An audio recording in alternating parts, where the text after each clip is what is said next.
el defensor de México ante Estados Unidos, el teniente José Antonio Mijares. Sé bienvenido a tu canal Megóforo. Iniciamos. Buenos días, amigos. Les diré que cuando México firmó la paz con Estados Unidos, después de que nos quitaron la mitad del territorio, hubieron de pasar 7 meses y 50 años para que abandonara definitivamente la península de Baja California. Y aún hoy en día te diré que existe una enorme cantidad de colonos norteamericanos que hoy en día son propietarios de islas y de playas. La primera aseveración, hubieron de pasar 7 meses, se refiere a que la bandera estuvo ondeando en la ciudad de La Paz por 7 meses, después de que se firmó la paz, y la base operativa de Estados Unidos funcionó 50 años desde ese entonces. Entonces, por eso digo, hubieron de pasar 7 meses por la bandera que estuvo en La Paz y 50 años que funcionó la base operativa. Ahora bien, te diré y te preguntarás, ¿y cómo fue que pasó todo esto? ¿Y por qué el valiente teniente José Antonio Mijares fue la pieza clave y decisiva para que Estados Unidos no se apoderara de la península de California?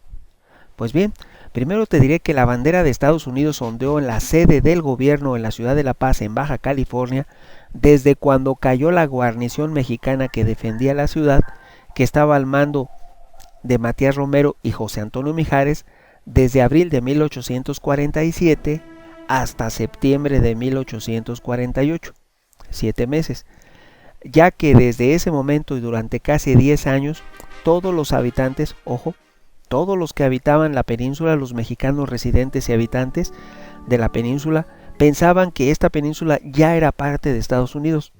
Y ya en otro video les comenté que fue muy ardua la labor por parte del gobierno mexicano para convencer de que ahí no era Estados Unidos, que era México. Y eso tuvo que emitirse decretos y enviar campañas promotoras para que conocieran los ciudadanos que habitaban la península que seguía siendo de México. Ahora bien, te diré que el teniente José Antonio Mijares, el defensor de Baja California, en sus orígenes nació en la provincia de Santander, en la España continental, y en ese tiempo, cuando nació en 1819, no existía México, era el virreinato de la Nueva España y era parte del Imperio Español, que fue cuando nació José Antonio Mijares, en 1819. Después, como España pues había sido invadida por Napoleón, tenían conflictos en Europa y dentro de la misma España, huyendo de esos disturbios en la España continental, siendo aún joven, José Antonio Mijares se embarca como aventurero rumbo a la Ciudad de México. Ya una vez en la Ciudad de México, Mijares solicitó y obtuvo la nacionalidad mexicana por naturalización. Y en su deseo de servir y retribuir por esa naturalización y esa ciudadanía a México, fue que ingresó y se decidió a la Armada de México. Ingresó, te diré, como un simple soldado. No ingresó con mayor grado más que el que cualquiera con aspiraciones, que tocó a las puertas y fue aceptado. Ingresó de manera común a formar parte de la Armada de México, pero debido a su empeño, su aptitud y su desempeño en conjunto, sus aptitudes le hicieron que rápidamente fuera reconocido por sus superiores y poco a poco fue escalando posiciones en el ejército mexicano, al grado que durante la batalla de Campeche fue ascendido al rango de teniente.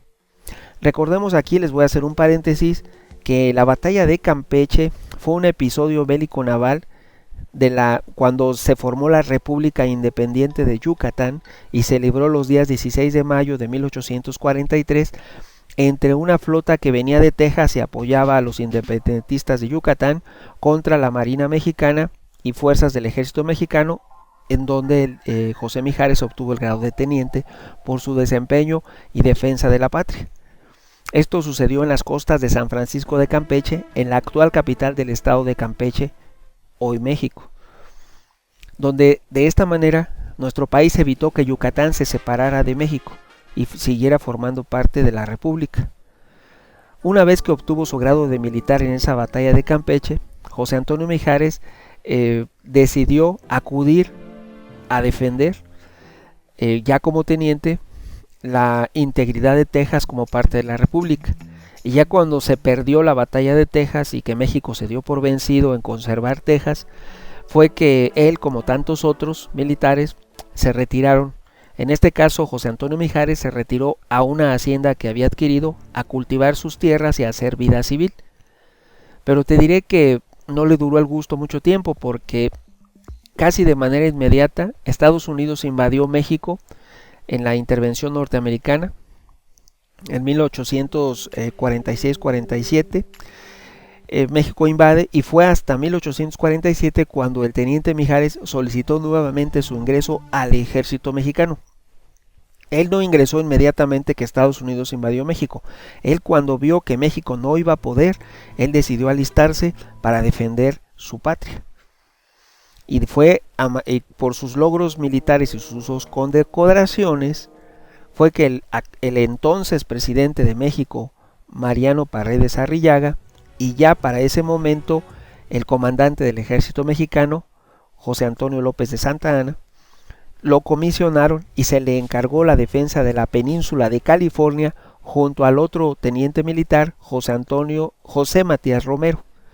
Así los dos, Matías Romero y teniente José Antonio Mijares, acudieron al mando de un pequeño ejército para defender la integridad territorial de la península de California. Aquí habremos de recordar que la resistencia encabezada, la península, la heroica resistencia, se encabezó por los militares Manuel Pineda, también había otro militar llamado el capitán Moreno, el teniente Mijares y Vicente Mejía. Así que recordemos que los mexicanos derrotaron a los norteamericanos, a los invasores, en la batalla de Mulegé, habiendo pasado por La Paz, donde mantuvieron el cerco hacia los invasores norteamericanos que ahí se habían apertrechado con el auxilio de vecinos. Es lo que les había comentado, que dentro de los mexicanos, dentro de la población mexicana, había mucho colaboracionista.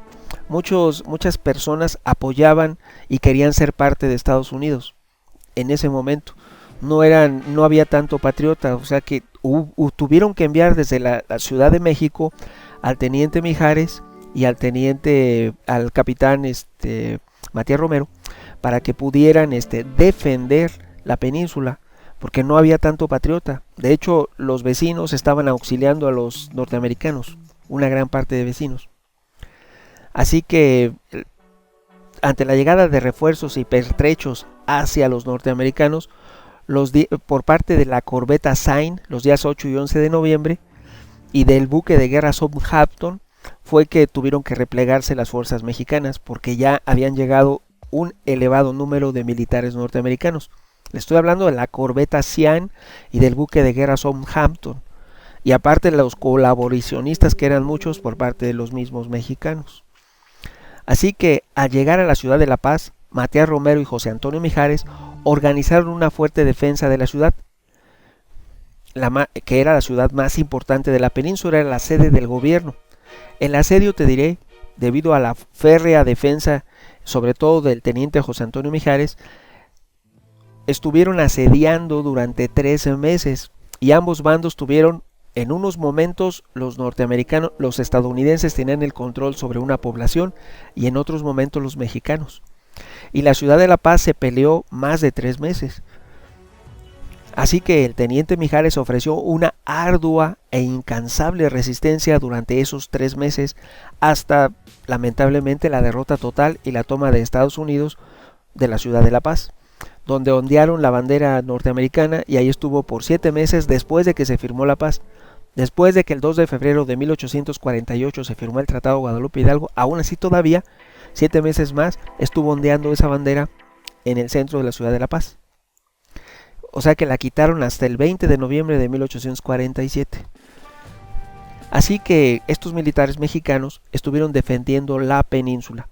Es decir, el teniente Mijares organizó varias guerrillas y estas atacaban por tierra a los suministros y refuerzos que llegaban por tierra, y también hacían incursiones en barcos y en embarcaciones, porque no teníamos tantos buques de guerra, la Armada de México, así que organizaban embarcaciones para poder atacar cuando atracaban los barcos norteamericanos, cuando estaban estacionados en los puertos.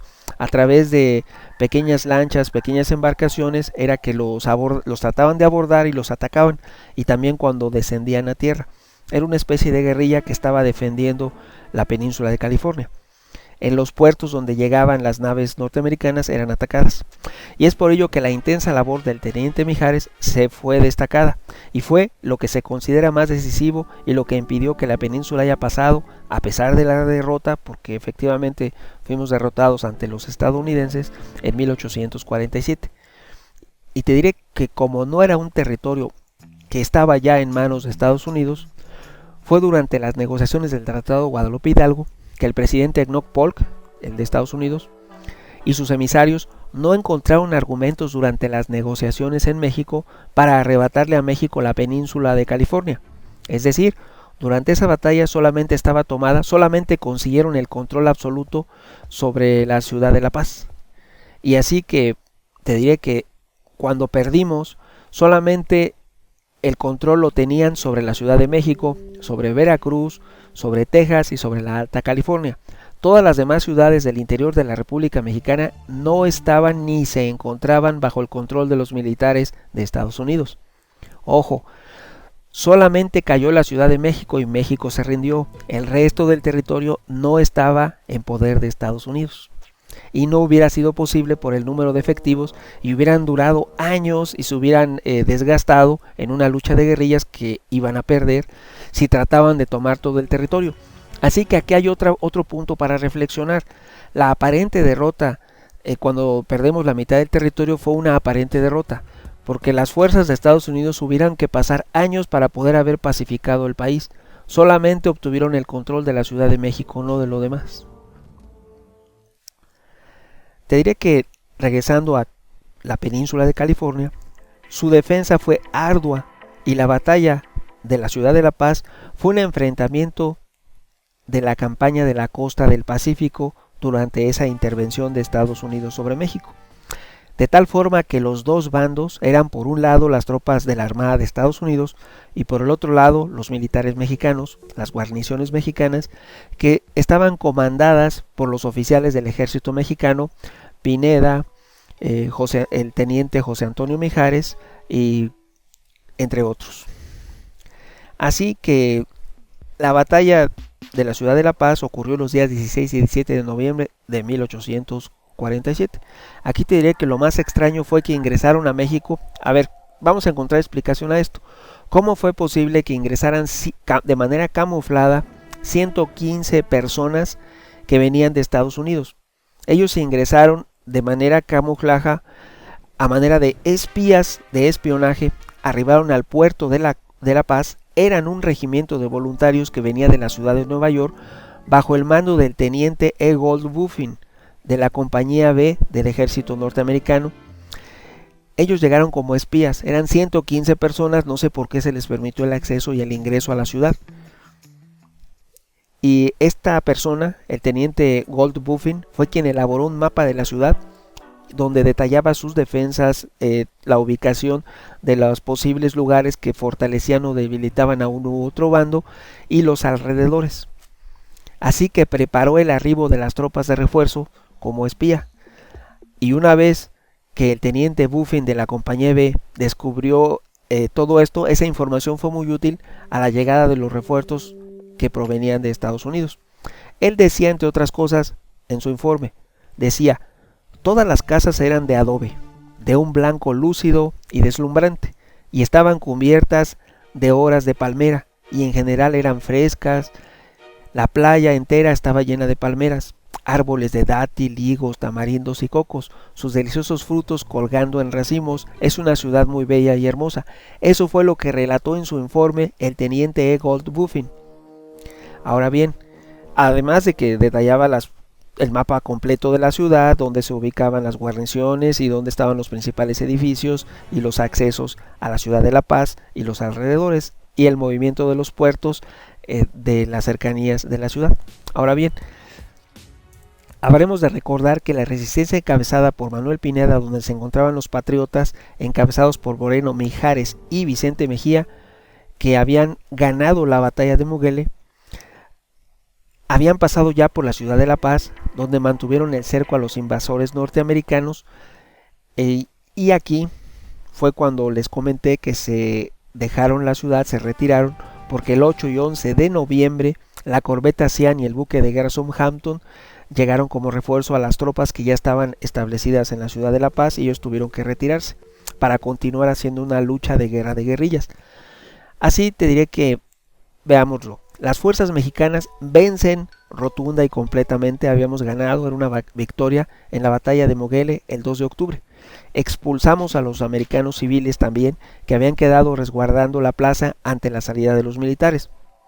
También este impulso de rebelión de los mexicanos, que ya querían mandar a todos los norteamericanos fuera, tuvo que aplacarse poco después de la llegada del escuadrón naval. Fue lo que no pudimos conseguir una completa victoria, porque llegó el escuadrón naval del Pacífico, que arribó al puerto de La Paz al mando del comodoro William B. Subrick. Ese comodoro llegó de refuerzo y realizó bombardeos sobre las posiciones del ejército mexicano. Así, el 23 de octubre el teniente Mijares derrota y expulsa a los norteamericanos en la lucha de San José del Cabo. Ahí se fueron de La Paz, llegaron a San José del Cabo, y el 23 de octubre expulsamos a las fuerzas yanquis, liberando la ciudad de San José del Cabo. A las 2 de la mañana del 16 de noviembre, pocos días después, estábamos en la victoria. La primera gran victoria mexicana fue el 2 de octubre. El 23 de octubre logramos expulsar de San José del Cabo, fue una segunda victoria. Y estábamos ganando los mexicanos. Y a las 2 de la mañana del 16 de noviembre fue el ataque decisivo y final de las fuerzas mexicanas, pero también llegaron refuerzos hacia los norteamericanos y contaban con varios buques.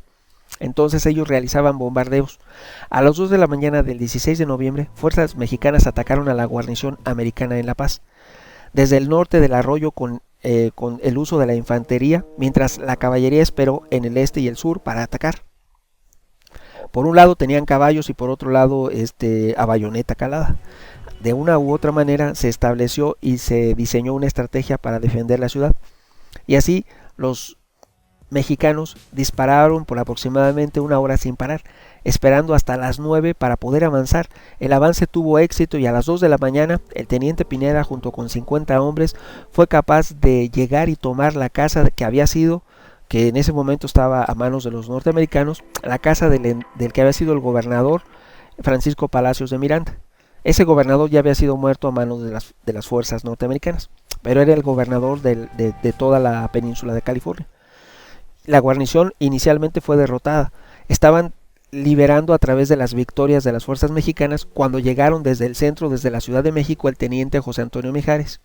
Fue cuando empezaron a liberar y fue posible ganar la batalla de Muguele. Después, el 23 de octubre, la lucha de San José del Cabo. Veníamos ganando, pero aún así llegaron más y más refuerzos, y también los norteamericanos estaban diseñando estrategias para poder recuperar posiciones.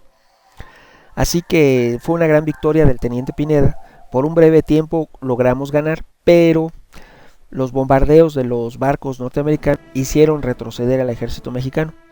Al día siguiente, en la mañana del 17 de noviembre, los bombardeos americanos fueron tan efectivos contra los mexicanos que destruyeron la mayoría de las posiciones. Así que ya no los techos de las casas sucumbieron ante los bombardeos. A la llegada de los patriotas a San José, los invasores y sus leales locales se fortificaron en la denominada Casa Cural. Los mexicanos no se daban por vencido y estábamos ganando, nada más que llegaron más refuerzos. Los norteamericanos tuvieron que replegarse a la Casa Cural, que ahora al día de hoy se le llama Casa de la Cultura Municipal, y así se reiniciaron las hostilidades el 19 de noviembre por la tarde. Eso ya se venía lo decisivo. El 20 de noviembre de 1847 fue la batalla decisiva. Los militares mexicanos fueron derrotados y se retiraron de la batalla, pero permanecieron en la guarnición algunos, provocando que ante la llegada del capitán Matías Romero y del teniente Mijares iniciara la última batalla, conocida como el Sitio de la Paz, donde el 20 de noviembre de 1847 el ejército mexicano es derrotado definitivamente y toda la península cayó en manos de Estados Unidos. Pero les costó mucho, a pesar de que tenían mejores armas, tenían más efectivos y tenían incluso buques de guerra. Los mexicanos no teníamos ni buques de guerra y teníamos muchos menos hombres. Ya para ese entonces eran muy pocos porque también ya había muchos fallecidos. Así que al último eran pequeñas guerrillas que continuaban defendiendo el territorio mexicano, por lo cual no podían considerar a los norteamericanos como pacificada la península, porque se habían organizado en pequeños grupos y continuaban defendiendo la nación. Te diré que la guerrilla organizada por el teniente José Antonio Mijares fue necesaria para evitar la anexión de la península por parte de Estados Unidos. Un reconocimiento. Ahora bien, opiniones habrá muchas. ¿Tú qué piensas? Afortunadamente la península sigue siendo mexicana. Tu amigo Megóforo. Hasta pronto.